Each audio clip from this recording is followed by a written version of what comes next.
ntimuhagarike imitima yanyu, mwizere Imana nanje munyizere.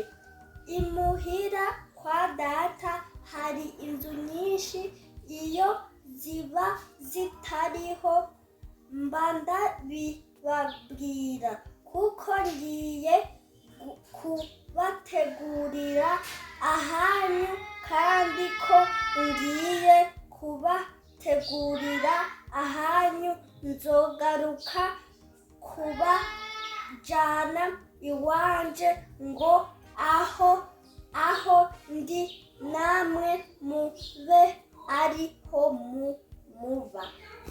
Urumva rero, Imana yaduteguriye inzu tuzogende hariya mw'ijuru tutakoze ibyaha, hama tuzogende tunezerewe ata n'umwe yakoze icyaha. Mw'izina rya Yesu, amen. Ndabaramukije mwese abakunzi b'ubutumwa bwiza. Umwami Yesu Kristo abahezagire. Tugombe turabe ibi bintu bitangaje. Mugabo ijambo ry'Imana ryo ryari risanzwe ribivuga ko mu kanwa k'abana batoya Imana yaroranijemo ishimwe. Nico gituma mushobora kubona umwana mutoya ariko aravuga ubutumwa, ariko arasigura ibintu abantu bize badashobora, abantu b'ubwenge badashobora, kubera bino bintu by'Imana biratahurisha ubwenge bw'umwana w'umuntu. Nico gituma mushobora kubona umwana muto ariko aravuga ubutumwa neza, agasigura neza, akigisha abantu bakuze neza. N'iryo jambo Yesu yavuze ngo mu kanwa k'abana bato waroranishijemo ishimwe. Ivyo yabivuze rero aravuga ati ndaguhimbaza data. Murabibona ni umwana ariko aravuga ubutumwa, ariko aratwigisha ko muhira kwa data hari amazu menshi, dukwiye kujayo, tuzoja mw'ijuru tunezerewe. Hariho n'abandi bana twagiye tubona batandukanye bariko barigisha kuri mpwemu yera mu Rwanda hose. Mu vy'ukuri mu kanwa k'abana bato Imana yararoranije mu ishimwe. Rero Yesu i Yerusalemu ahejeje guhumanura urusengero, abantu barashwa badutse baraza kurorera ari benshi. Rero piswe ukuntu bashwa badutse, humvikana urwamo rwinshi, bisa nk'imigumuko. Abigisha ivyanditswe ivyagezwe baca baraza babwira abigishwa biwe ati abwire bano bantu bahore. Mugabo Yesu aca aravuga ati ndababwira ukuri, niyo bano bohora, amabuye cyangwa n'ibiti byohaguruka bikavuga. Wowe nk'ubikunaniye gushingira intahe Yesu, hari abandi bariko barabishobora. Jewe binaniye, hari abandi bariko barabishobora. Vyanse ko dushingira intahe Yesu, hari abandi baba bariko barabishobora. Niyo abariko baravuga ubutumwa no munsi bose bonuma, hari abandi bariko baravuga ubutumwa.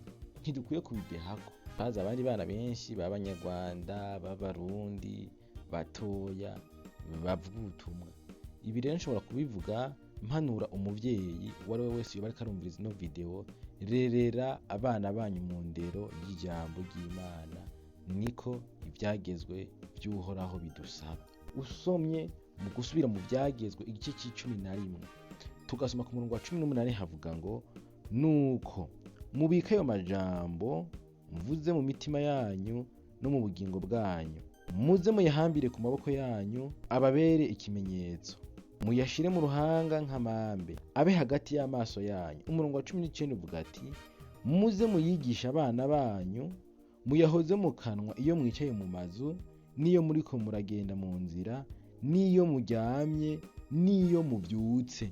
Muze muyandike ku bishimaryango vy'amazu yanyu no ku bikingi vy'amarembo, kugira ngo mwe n'abana banyu muze mwame mu gihugu narahiye basokuruza banyu ko azokibaha, nk'uko ijuru ryama rihagaze hejuru y'isi. Ibi ni ivyagezwe vy'Uhoraho. Bwira abavyeyi ko bakwiye kwigisha abana babo ijambo ry'Imana, bakabarerera mu ijambo ry'Imana, mbere ngo bakavyandika ku bishimaryango vy'amazu yanyu, mukavyandika ku bishimaryango kugira ngo abana banyu bame babigume babibona. Ngabo cyo ijambo ry'Imana ribasaba ngiki: muvyamize mu kanwa kanyu iyo mwicaye mu mazu yanyu, iyo muryamye, iyo muvyutse, iyo muri mu nzira, iyo muri mu bikorwa. Ino munsi ku mayigize atandukanye hariho ama Sunday school, no kuvuga amiga y'abana aba kuwa Mungu mu gatondo. Rerera abana banyu mu ijambo ry'Imana, biga ijambo ry'Imana, bakure bubaha Uhoraho, bakure bafise indero Kristo, bakure bafise indero, imico myiza, bakurire mu ijambo ry'Imana. Muzoba muriko murashitsa ico ijambo ry'Imana rivuga, kandi muzogira umugisha, kuko Bibiliya ivuga ngo niho mwe n'abana banyu muzogira amahirwe mu gihugu narahiye ba sogokuruza ko nzokibaha. Ndanezerewe kubona hariho abana batonya nk'uyu turiko turabona bashobora kuba barakuriye mu ndero y'Ukristo, bagatera ikorasi, bakagira ane.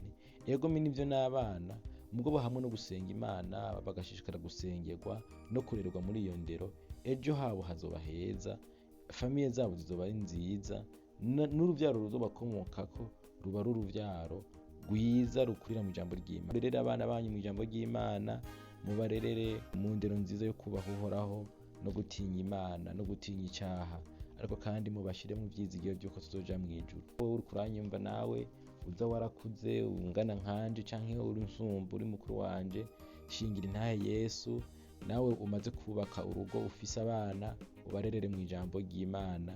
N'ikimana itugombako muri ano majambo y'Imana dusomye mu gitabo co gusubira mu vyagezwe igice ca 11 umurongo wa 19. Mwese mwumvise n'amajambo y'Imana. Yesu abahezagire, Yesu abagirire neza.